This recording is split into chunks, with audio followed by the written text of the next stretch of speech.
చేగుంట మండలం మక్కరాజ్పేట గ్రామంలో మహాత్మా గాంధీ జాతీయ ఉపాధి హామీ పథకంలో ఫీల్డ్ అసిస్టెంట్ గా విధులు నిర్వహిస్తున్న నర్సింహులు మృతి చెందడంతో గ్రామంలో ఒక్కసారిగా విషాద ఛాయలు అలుముకున్నాయి.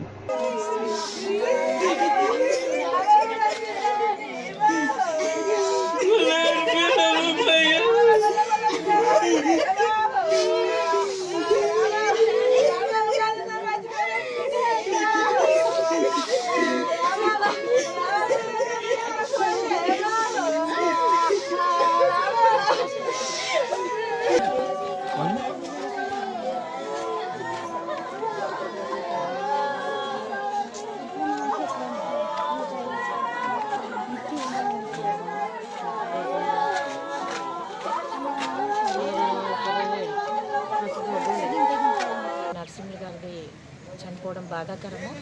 ఆయన గత 15 రోజులుగా అనారోగ్యంగా చికిత్స పొందుతున్నాడు.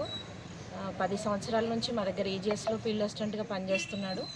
ఆయన చనిపోవడం బాధాకరము. 15 రోజుల కింది వరకు కూడా అందరికీ ఉపాధిలో కూలీలకు పని కల్పించడము, వాళ్ళకు పేమెంట్లు అన్నీ చూసుకోవడం కూడా జరిగింది. ఊళ్ళో కూడా ఆఫీస్ స్టాఫ్తో అందరితో కూడా మంచిగా ఉండేవాడు. ఆయన లేని లోటు బాధాకరమే. సో అత్తయ్య గారు కూడా ఇక్కడే ఉన్నారంట. సో ఆమె అల్లుడి మరణ వార్త తెలిసి ఆమె కూడా చనిపోవడం జరిగిందని తెలిసింది రాత్రి.